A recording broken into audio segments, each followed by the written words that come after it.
Hello, this is Simon Brew. I'm the editor of Film Stories magazine, and a very warm welcome to the Film Stories podcast. Everything is awesome. Everything is cool when you're part of a team. Everything is awesome when we're living our dream. Come with me. And I show you how deep the rabbit hole goes. And movies that had stories. That the story just sucks them in. This is just the beginning. Stories. We would be honored if you would join us. Hello and a very warm welcome to Film Stories with Simon Brew. I am Simon Brew. As always, that's all you need to know about me. But the aim of the podcast, well, title gives it away. I'm here to talk of the stories of film, and I tend to talk about development stories, production stories, marketing stories, release stories, all the ingredients that go towards making the films that we know and sometimes love. Just that, the films that we know and sometimes love. The films I tend to cover on this podcast have more of a mainstream leaning to them than anything else. They're films I'm interested in or invested in to some degree. I really try hard not to do snark. I really try hard not to punch down. This podcast is a celebration of cinema and an absolute appreciation of the fact it's really hard to get a film made. And I'm most grateful, really, that somehow they do get made. So, without further ado, enough preamble, let me get on with the first of the two movies I'm going to talk about in this episode of Film Stories, a relatively recent one. I'm going to play you a clip from the trailer, and I'll come to the tail of it, the other side of this. We all gonna end up unemployed riding around in this pile of junk. You're welcome to walk the 16 miles. Or sit in the back of the bus. You have identification number? NASA, sir. NASA? I had no idea they hired. There are quite a few women working in the space program. Least I can do is give y'all an escort. 3 Negro women are chasing a white police officer down the highway in 1961. That is a God-ordained miracle. In 14 days, astronauts will be here for training. And we're shooting a human into space, and it's never been done before. With the launch of the Russian spy satellite, the president is demanding an immediate response. Running from the man. Space test group needs a computer. Catherine's the gal for that. She can handle any numbers you put in front of her. You and I are different from each other. This is about inventing the math, because without it, we're not going anywhere. Yes, sir. That's John Glenn. What do you guys do for NASA? Calculate your launch and landing site. How could you be ogling these white men? It's equal rights. I have the right to see fine in every color.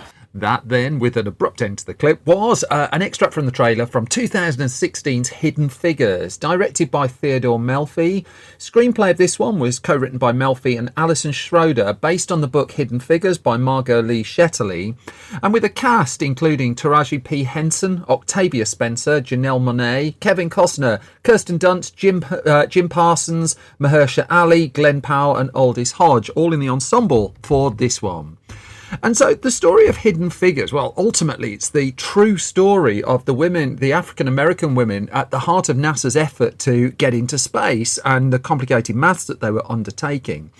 But let's go back to author Margot Lee Shetterly, because she had uncovered this story. I mean, now it's a famously untold story for a long period of time of these incredible women. And she had discovered it. And by 2014, the spring of 2014, she had put together a 55-page book proposal. She had that pretty much in place. And she wanted to bring this story to the world of the geniuses, the African-American maths geniuses of NASA, the women who were instrumental in getting human beings to the moon and into space. And as the Hollywood Reporter explained, she first got the idea to write her book back in the year 2008. So we're already 6 years into her journey there.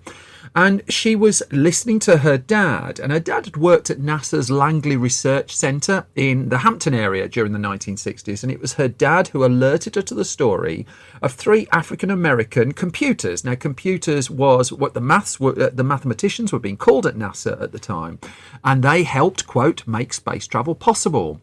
And so Shetterly had done her homework too, and she'd put a lot of research into the book, including tracking down the last survivor of those 3 women, Katherine Johnson, and interviewing her extensively for the story that she was looking to tell.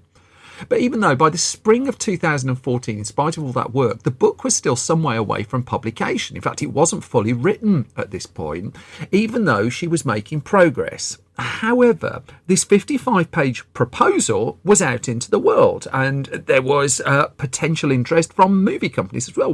Does anyone want to make this film?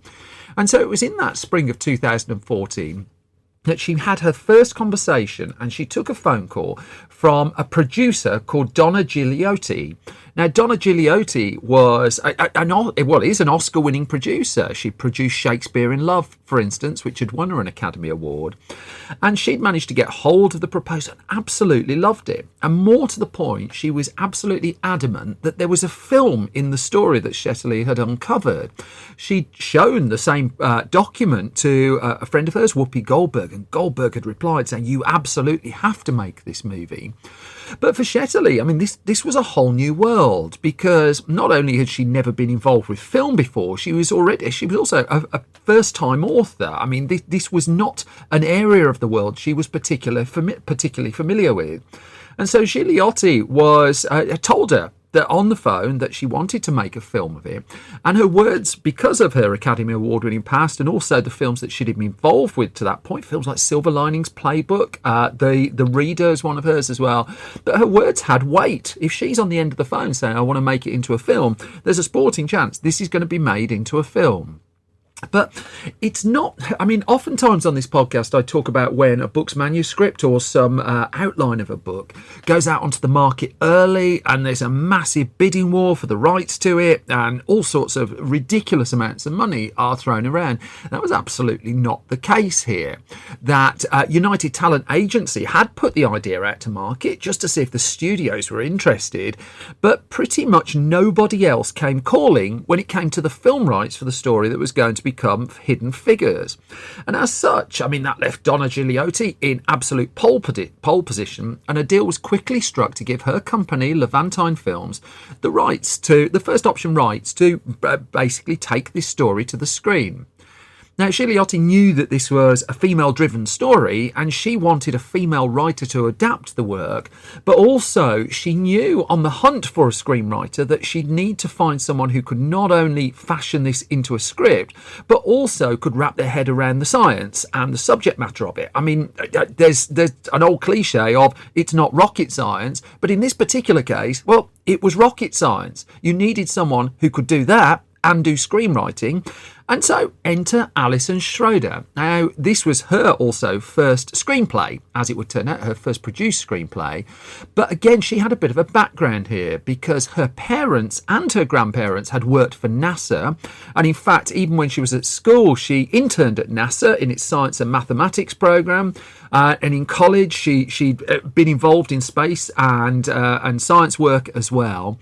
And so this was an opportunity for her. She wasn't entirely green to the world of film, to be clear. I mean, she'd co-written a film. She'd co-written the TV movie Mean Girls 2, but never a feature. She'd written on 90210. You go down her list of credits, and she worked as production assistant on things like Pineapple Express, on the TV show Smallville as well. But this was notably a step up, and it was a hell of a challenge as well, really. And it took her about 12 weeks to put together her first draft of what she thought this should be. Now, as much as she was adapting a book, working with Shetterly on it, the problem was the book was basically being written in tandem, that there was no definitive completed text that she could refer to, and she could lean on the research that Shetterly had done, and she got the threads of what Shetterly was looking to put down on the page. But what she had to do was find a way to pull all of this in to a story that would also work as a cinematic movie. Now, she talked to Deadline about this, and she did say that when she came to see Gigliotti for her first conversation about this, she just told the producer she was born to write this screenplay, that this was her. This was the project that she wanted. And so what Gigliotti did was she got Alison Schroeder and she got Shetterly together, and they discussed all the facts, all the figures, and the core of the story they were wanting to tell. They also had slightly different jobs, though, in the way that they were each telling the story. Shetterly was writing a book, a non-fiction book that could outline it with a little bit more space, really. Schroeder needed to zoom in on a narrative arc that would work for the film. And as she described to The Hollywood Reporter, she said, "I had some trouble in the beginning letting go of the truth and fictionalising some things." In fact, in the aftermath of the film's release, there's quite a lot of conversation about some of the liberties it had taken with the truth and little things that had changed and just been altered to as a concession, really, to a dramatic screenplay. But what Schroeder eventually zoomed in on was the story arc that kicked off with the Russian space program launching Sputnik, and with the American astronaut John Glenn's orbit of the Earth that took place on February the 20th, 1962. And the crucial thing about that mission was it was one that was made possible by the equation work that Katherine Johnson and her team had been doing. And so what they had now was that they had an independent production company backing the film. They had a screenplay coming together. They didn't at that stage have a studio behind it, nor did they have a director. But by July 2015, so we're just over a year after that first phone call between producer and writer, well, the personnel was really coming together.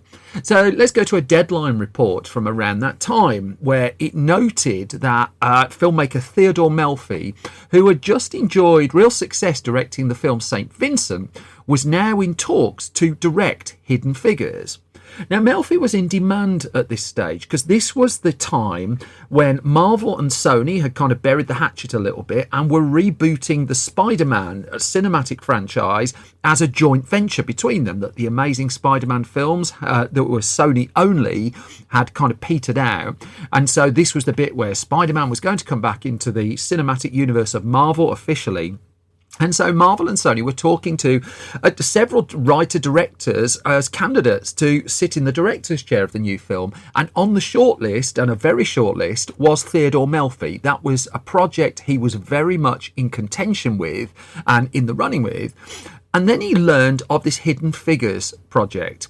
And so he was really taken with it. And this was the one that was setting off sparks in his head, to the point where he elected to drop out of the running to direct the Spider-Man film to do Hidden Figures instead. A previous guest on this podcast, John Watts, would take on the Spider-Man film that would become Spider-Man Homecoming. Watts, of course, has directed a whole trilogy of those, Far From Home and No Way Home, to enormous success.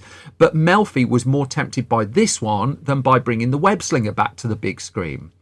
And so he came in at that stage very much interested and started doing work on the script. And this is where the project really was accelerating, because it's worth noting around the time that Melfi was working on the script with Alison Schroeder that Barbra Streisand became aware of the project as well. And this story came up a long time after the film's release, really, in a little piece that popped up on the website Vulture, because Streisand read the script and she wanted to direct the film.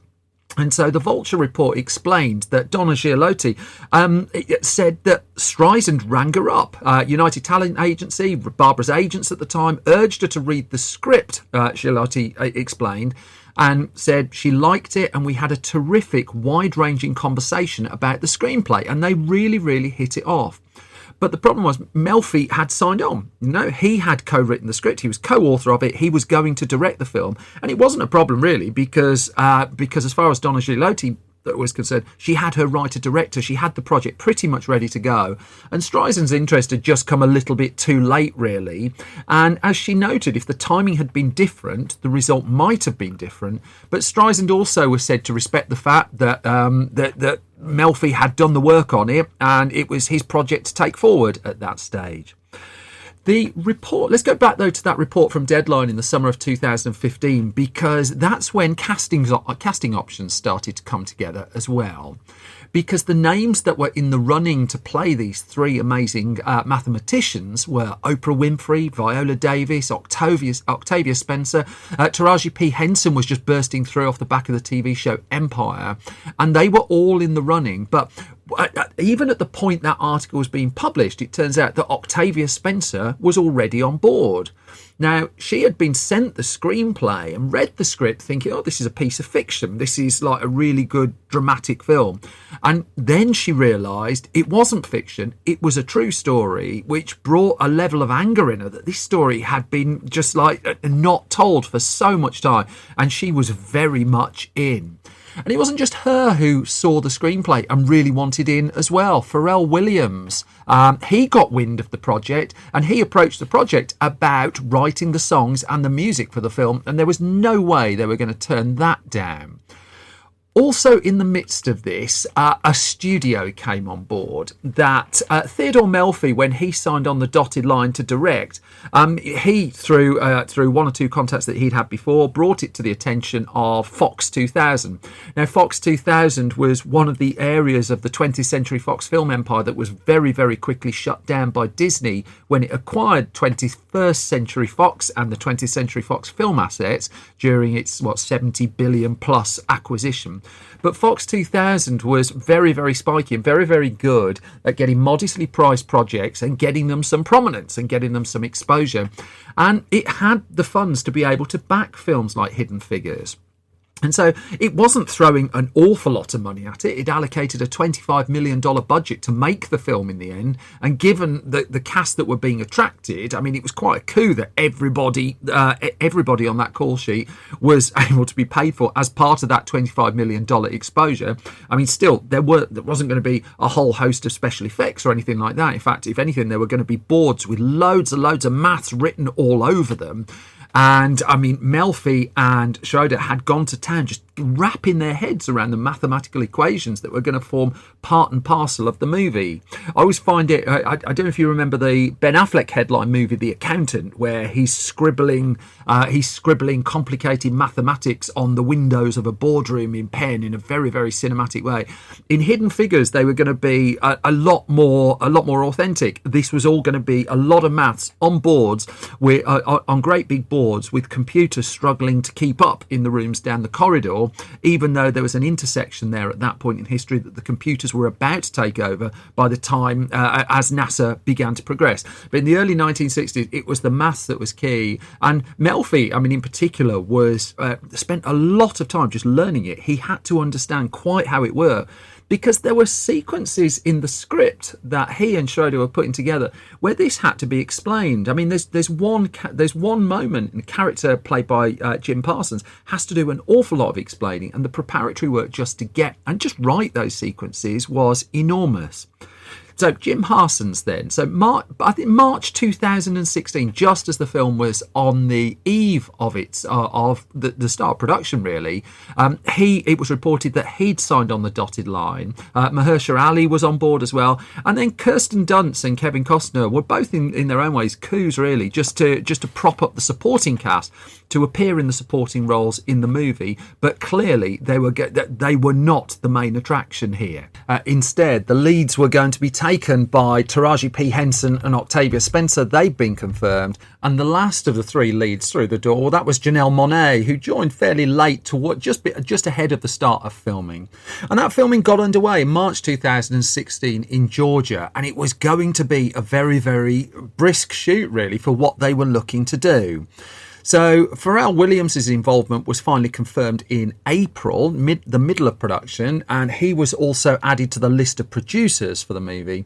But as Theodore Melfi would explain of the filming of it, he just said it was lightning fast, and there were problems when they were making it as well. I mean, there was one when Kevin Costner got kidney stones in the midst of production, and because this was a very lean production, there wasn't really time that he could take any time out. And Costner explained, he just said, I was extremely ill, he told The Hollywood Reporter. He said, I was on morphine and Vicodin, but he kept filming. For Melfi, he would explain that accuracy was so important in the making of this picture, and that's what he really drilled down on in the actual physical production of it as well, that he'd taken a lot of time to learn as much as he could about the NASA Space Task Group, whose stories he was telling, and he worked through the maths that we see on the screen. And that sequence I talked about with Jim Parsons' character, I mean, he was reportedly spending 1 month just writing it on the scene where Parsons explains the maths that we're seeing on screen. But there was this absolute determination that everything had to be presented properly and the story was done suitable justice. The filming itself took place, Mulhouse College in Atlanta was one of the key locations for it. And then they used Dobbins Air Reserve Base as well. And so they also brought in an on-set mathematician just to make sure they had the authenticity at all times. And the film would wrap up on time and on budget in May 2016. And so, if we just dial back a little bit, the point where Melfi came on board was July 2015. So it'd taken less than a year from that point to get the film in the can. The next bit was going to go even quicker because at the point filming wrapped up, there wasn't an official release date for the movie, and Fox 2000 would, when it decided to issue a release date, be minded to put this out in January of 2017. However, it was becoming clear, even in the edit of the film, that there was something going on here, that this might actually have something to it that could see it launched into the awards race. And so what Fox did is it took the very first footage from the movie to the Toronto International Film Festival in September 2016. And so just to contextualise it, that's just over 3 months after filming had wrapped up. And they only really had 3 completed minutes ready at that stage that they were able to show. But the early responses were promising, and it was cementing what Fox had felt, that it had some momentum with this film, that it's actually worth being a little bit more ambitious with the release than originally planned.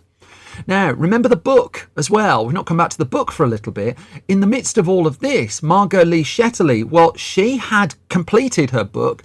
And even as the film version was debuting footage at the Toronto Film Festival on 6th of September 2016, the book Hidden Figures, The American Dream and the Untold Story of the Black Women Who Helped Win the Space Race was published and quickly became a sensation, that it topped, for 1 week at least, the New York Times non-fiction bestsellers list. I mean, the book alone was coming up for acclaim and for awards as well. And there was a feeling that really the film was going to go the same way.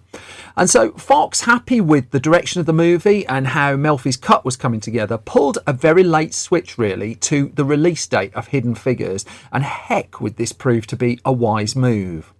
Just 2 months before the film was originally due to be released on January the 6th, 2017, it decided to bring the release of Hidden Figures forward just by 2 weeks to December the 25th, 2016. But it's 2 weeks that would make quite a difference, because this instantly meant that Hidden Figures qualified for the awards. It certainly qualified for the Academy Awards by moving it into a 2016 release date. And it became, the momentum was fairly quickly starting to build on this one, that Hidden Figures was now being talked about as a possible Best Picture Oscar contender.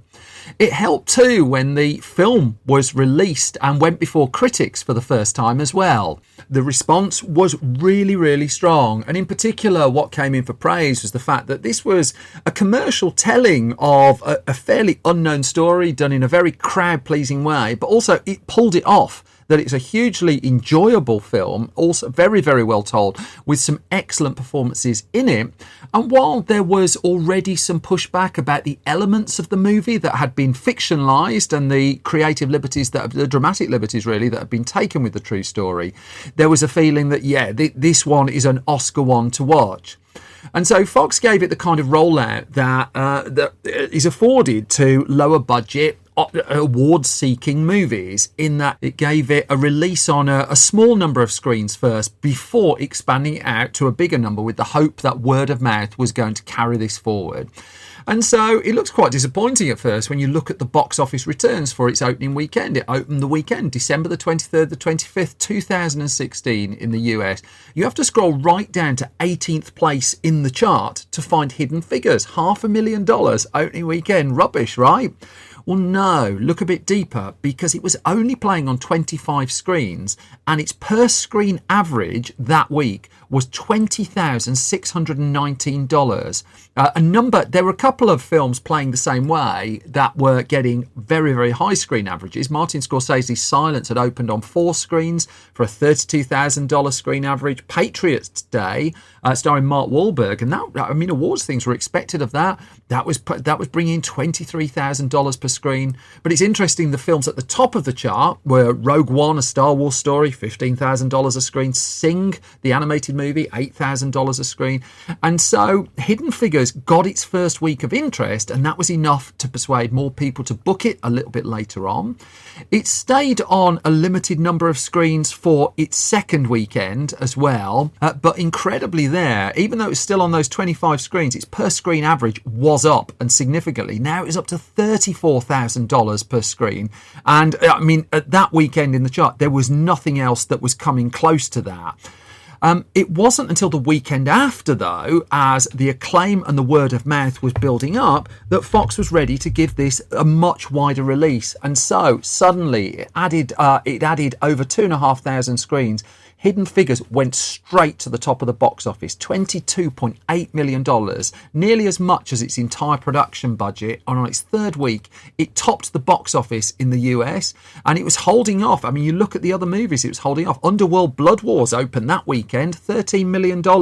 Rogue One was still around, Sing was around, La La Land was around. I mean, lots of Oscar fare going on, but Hidden Figures had been programmed at pretty much the perfect time. And so the following week, I mean, there were some relatively big releases. The Bye Bye Man, STX, had great hopes for that at one point. Monster Trucks from Paramount, that was supposed to go great guns. Hidden Figures held that number one spot again. And it was only M. Night Shyamalan's Split that knocked it off the top of the chart towards the end of January, along with the latest XXX film, The Return of Xander Cage. But even then, Hidden Figures just kept building and building, and it just hung around the charts for a long time, to the point that by the time it left US cinemas, it had grossed $169 million, adding another $66 million overseas, for a total gross of $235 million for this low-budget movie that, $25 million to make, and it was comfortably one of the most profitable films of the year. But its run wasn't over, because then we got to the point of awards contention, and Hidden Figures was being mentioned for pretty much everything. So it was picking up prizes from an assortment of bodies, and at the very least it was getting nominations as well. But of course, it's the Oscars that people have their eyes on. Could Hidden Figures pick up Oscar nominations? Well, yes, it could. It landed 3 in the end, for Best Picture, for Best Supporting Actress for Octavia Spencer, and Best Adapted Screenplay for Alison Schroeder and Theodore Melfi. Now, this was an Oscars in the end that was as much remembered for the film, for the way the Best Picture was announced, than the Best Picture itself. A little bit unfair, given that Moonlight is an absolute masterpiece. La La Land, of course, was announced at that stage. And Hidden Figures, it came home with nothing in the end. The Best Supporting Actress gong went to Viola Davis for Fences, for instance, and the Best Adapted Screenplay went to Barry Jenkins for Moonlight. But Hidden Figures' legacy built on, continued to build from there. That a television show came off the back of it as well, that was heading into development. In 2017 as well, Lego minifigures were made of the women of NASA. And then more recently, there's been talk of a Hidden Figures stage musical that was announced by Disney, which of course now owns Fox. That came in July 2020, the news that it was being worked on. But ultimately, the lasting legacy of Hidden Figures, and Katherine Johnson's left us a few years ago, but this film stands as a monument and a testament to 3 brilliant women. And if you go back right to the start of this story, if you go back to Margot Lee Shetterly and her tenacity in getting this story uncovered and told, you have to say that is absolutely mission accomplished. Which brings me to the halfway point of this latest episode of Film Stories. And as always, thank you for your time. Thank you for listening. And thank you for tolerating my voice. Just a couple of little bits and bobs and parish notices here. First of all, if you like this podcast, there are 3 ways you can support it if you don't mind doing any stroke all of these. Financially, you can support us at Patreon, patreon.com/Simon Brew. If you can support us there, in exchange, you find out what we're up to. You get the podcast early, but pretty much all the time. There's lots of gossip of what we're doing at the moment. You also get the ad-free version of this podcast as well. I try not to overload this with ads, but I mean, it's costing more and more to do this. And so any support there is always much appreciated. But what doesn't cost you any money is subscribing to this podcast at your podcast home of choice and leaving ideally a hugely positive review as well. Those things are absolute gold dust to me, and I hugely appreciate everyone who's done that already. Much appreciated. A couple of other things. I'm doing a live show in Birmingham in the West Midlands in the UK on Wednesday, November the 2nd, 2022. You can find more details of that. It's called Movie Geek Live, and that's more details on that are at filmstories.co.uk. I've also got new issues coming through of our 2 print magazines. So Film Stories magazine is hopefully heading to the printers this week. I'll have lots more on that in a future episode of this. And then Film Junior magazine, which is the world's only regular print magazine, I believe, for under 14-year-olds. Most of it's written by them as well. It's a really special magazine that we're really proud of, and I hugely love print as well. You can find out all about these at shop.filmstories.co.uk. And again, thank you to everyone who supports us. However, I think that's enough waffle and parish notices. I'm going to move on now to the second of the 2 films I'm talking about in this episode of Film Stories. I think you know where this is going if you listen to the very start. I'm going to play you a clip, come to the story, the other side of this. Good morning, apartment. Ready to start the day. Jumping jacks, hit them. 1, 2, 3. I am so pumped up. Yes, overpriced coffee. That's $37. Awesome. Everything is awesome. Oh my gosh, I love this song. It's cool when you're part of the team. Everything is awesome. No, guys, wait up. Where am I? Come with me if you want to not die. What is happening? You're the special. And the prophecy states that you're the most important person in the universe. That's you, right? Yes. That's me. Relax, everybody. I'm here. Batman? Awesome! Who are you here to see? I'm here to see your butt. Oh my gosh! Pow. Wham. So that was a clip from 2014's The Lego Movie, directed by Phil Lord and Christopher Miller. They wrote the screenplay as well, with story credited to Lord and Miller and Dan Hageman and Kevin Hageman. Voice cast, Chris Pratt, Will Ferrell, Elizabeth Banks, Will Arnott, Nick Offerman, Alison Brie, Charlie Day, Liam Neeson, Morgan Freeman, all in there as well. And the story of this, well, I guess it goes back, if anything, to 2007, when the Warner Brothers empire was building up continued and growing interest in the world of video games, to the point where it bought video game developer TT Games. Now, if you don't know the name TT Games, you might know some of the work that it had done, because it was responsible for the wildly successful line of Lego video games, the likes of Lego Star Wars, Lego Harry Potter, Lego The Hobbit, all of those. And so it now became a Warner Brothers asset, which tightened the relationship that Warner Brothers had with Lego.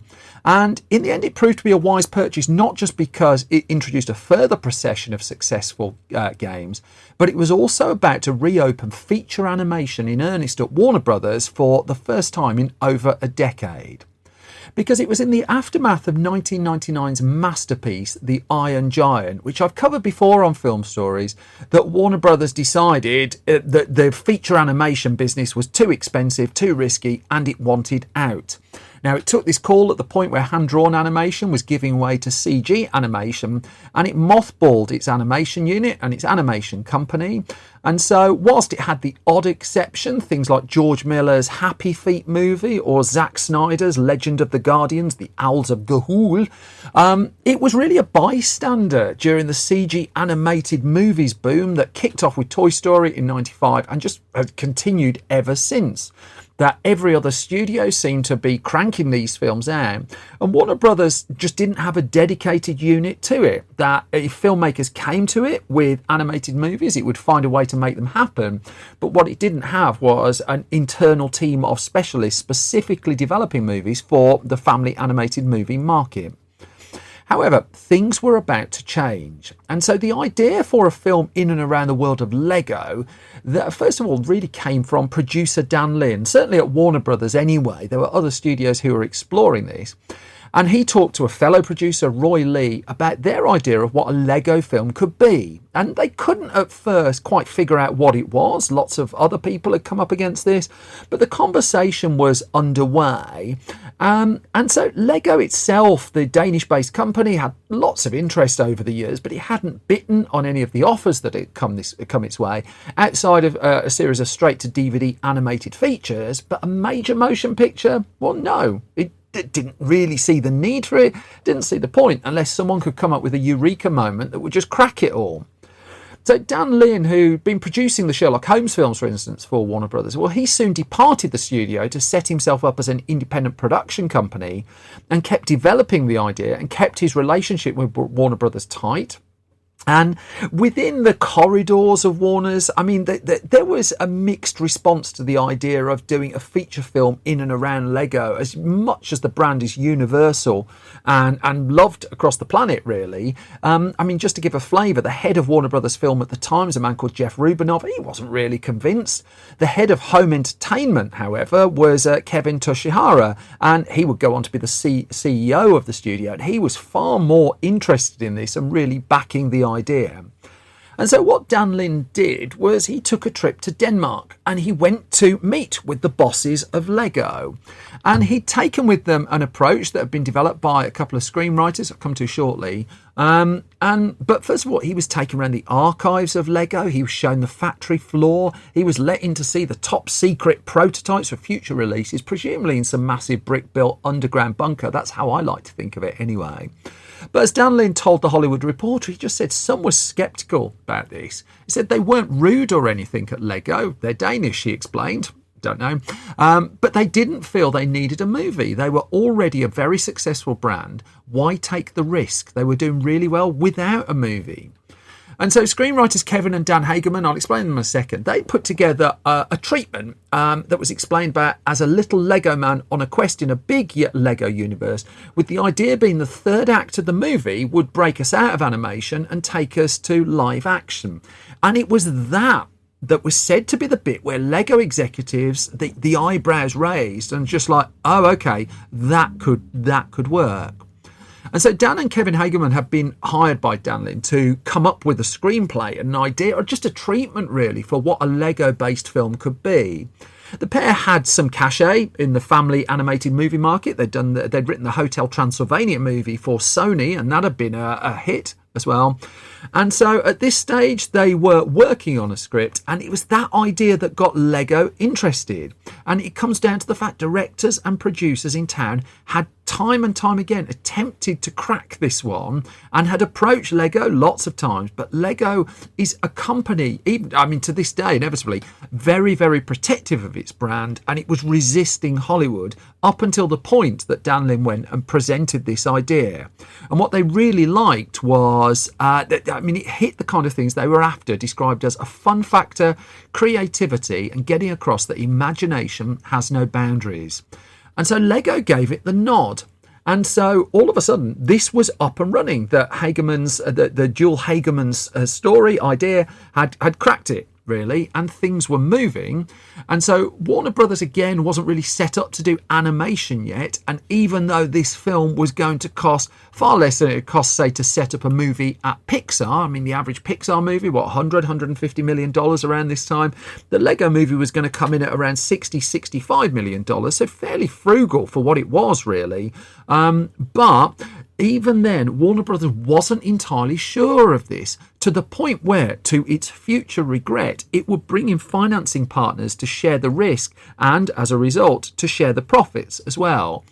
This was a policy that it was enacting quite a lot at the time, in fairness. I mean, Village Roadshow Pictures was one of its regular partners, and Village Roadshow Pictures in this particular case would put up half the money for the Lego movie. I'll come back a little bit more to the co-funding a bit down the line, but it just underlines the fact that Warner Brothers still wasn't entirely certain of this, but Dan Lin was. And what Dan Lin had noticed is what a pair of filmmakers had done at another studio, because Sony Pictures was having some joy with its animated films, not just Hotel Transylvania, but a real surprise hit, and a delightful surprise hit, was the movie Cloudy with a Chance of Meatballs. Now, if you saw this if you've seen this, you might remember it not just for the film itself, but just for the humbleness of the opening credits, where it just says a film by a lot of people rather than a film by such and such a director.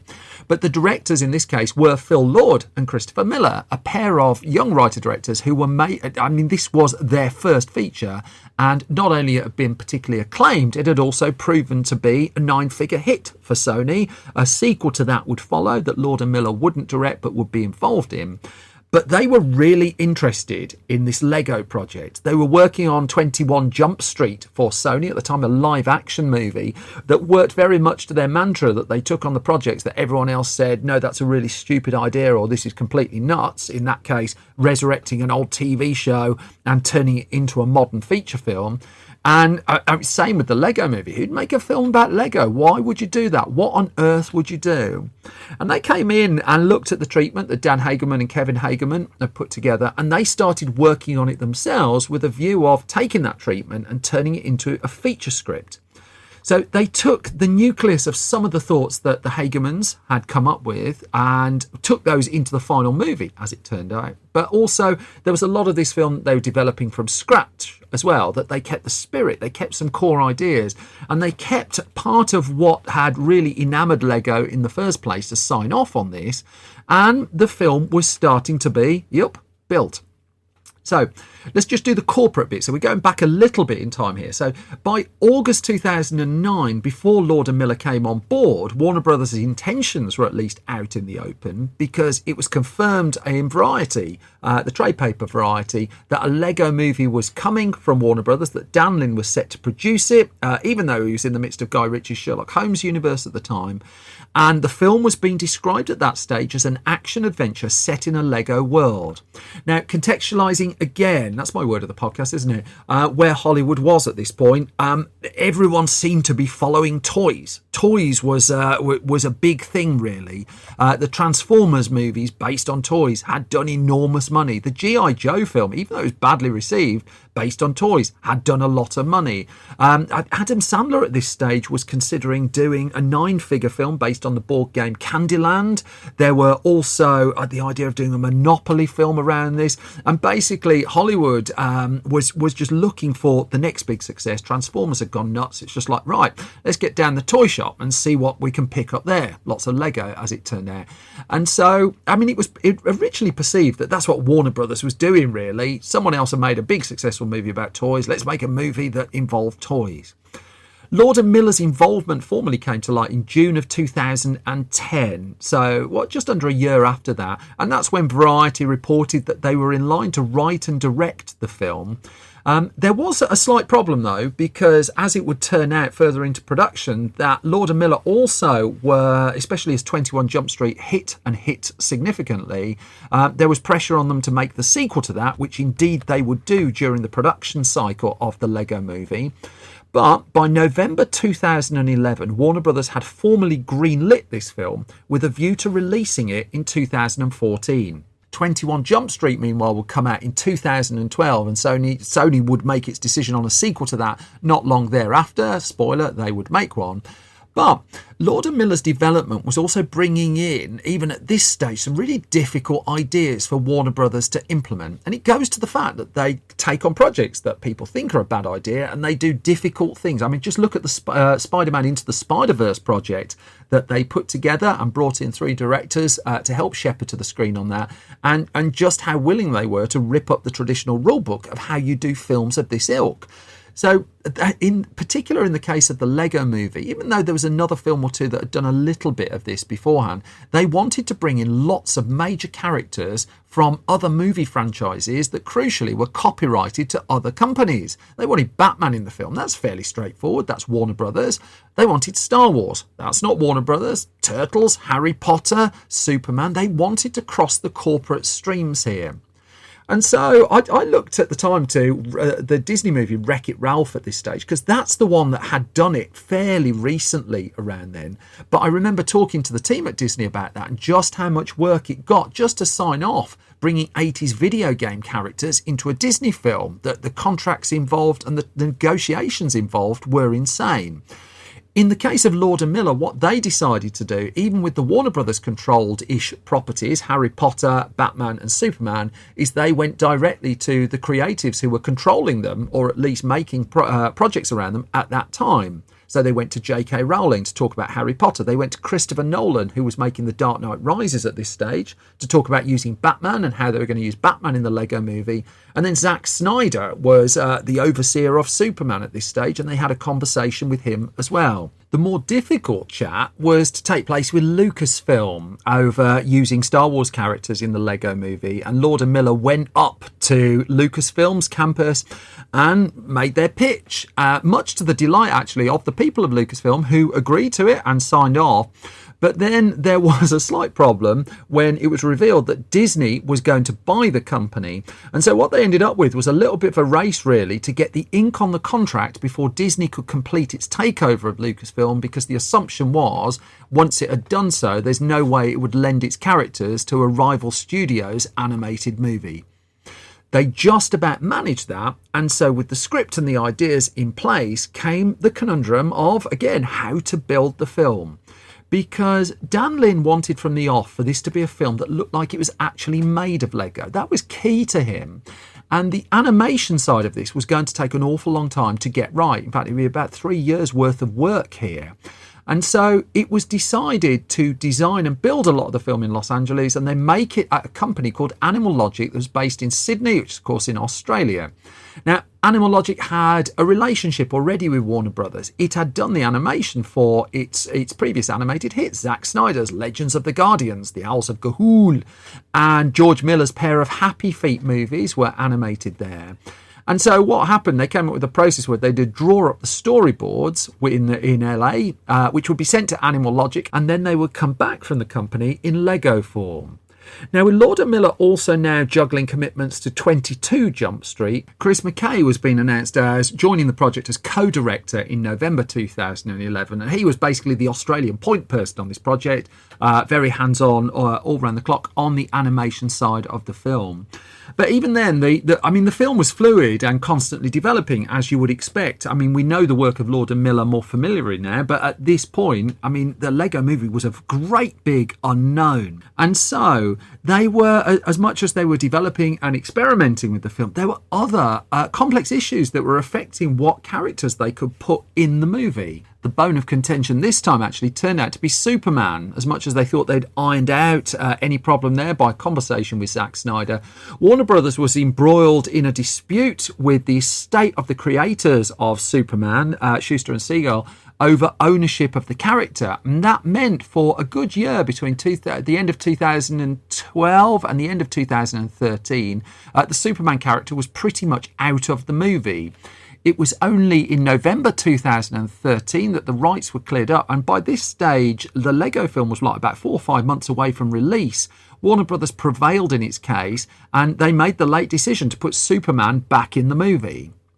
By this stage, of course, voice casting had long been confirmed, with the likes of Chris Pratt coming in to voice the lead character of Emmett, Will Arnett giving his memorable dulcet tones to Batman, and Elizabeth Banks in as Lucy. Meanwhile, at Animal Logic, the mission was really to not just go with Dan Lin's idea of making it look like the whole film was built out of Lego, with authentic Lego sets involved as well, but also to try and use computers to develop a handmade stop frame style of animation, in spite of the fact that it was digital. And they wanted details like fingerprints on the bricks. They wanted bits of smudging. They didn't want this gleaming and looking perfect. The whole idea was that you would look at this and think, I could make this at home.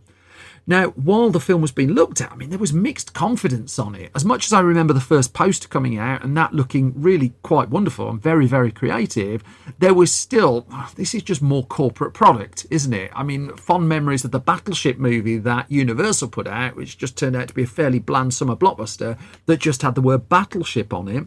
But still, there was a great big unknown over the Lego Movie, and if anything, there was some degree of suspicion over it. What started to turn it was the promotion, really, and the way that Warner Brothers went about it. Because the first trailer went down a treat. The title track, Everything is Awesome, that was written by Sean Patterson, Joshua Bartholomew and Lisa Harrington and performed by Tegan and Sarah, well, that went absolutely nuts as well. But also what Warner Brothers was doing quietly on the side was it was previewing the movie, and it was building up a lot of interest and some word of mouth in the film.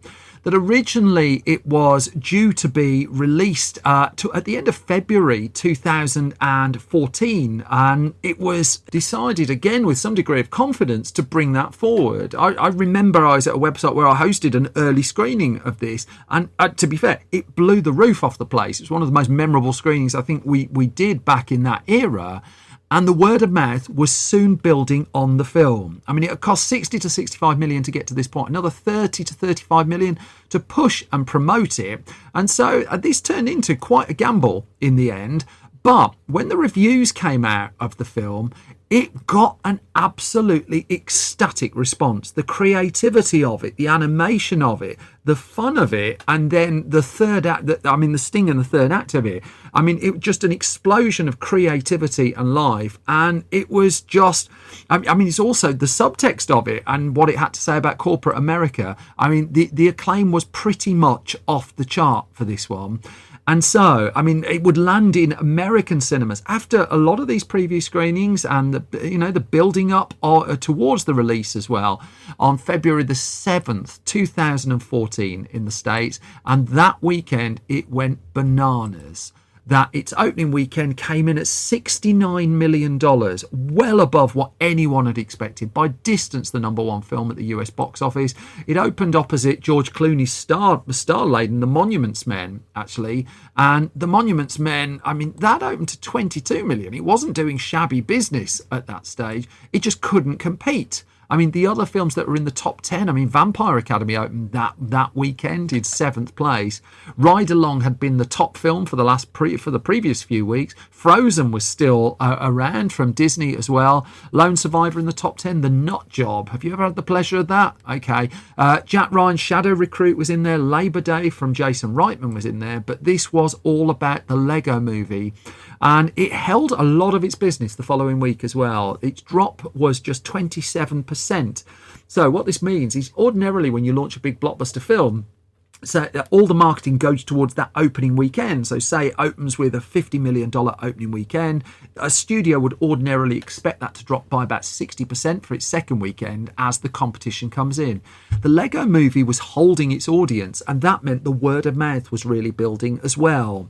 And it's not as if there weren't competitors. About Last Night from Sony opened, the remake of that opened the week after, as did the new RoboCop film. Not really competing in the family sphere, but both of those took 20 million plus at the US box office. The Lego Movie, another 50 million, was in the bank.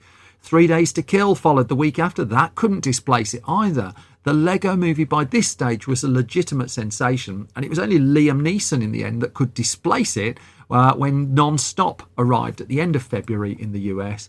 That notwithstanding, by the time it completed its American box office run, the Lego Movie had $257 million in the bank just from America, another $210 million worldwide. So nearly $500 million this one grows, and pretty much everyone on planet Earth seemed to know the song from it at that stage as well.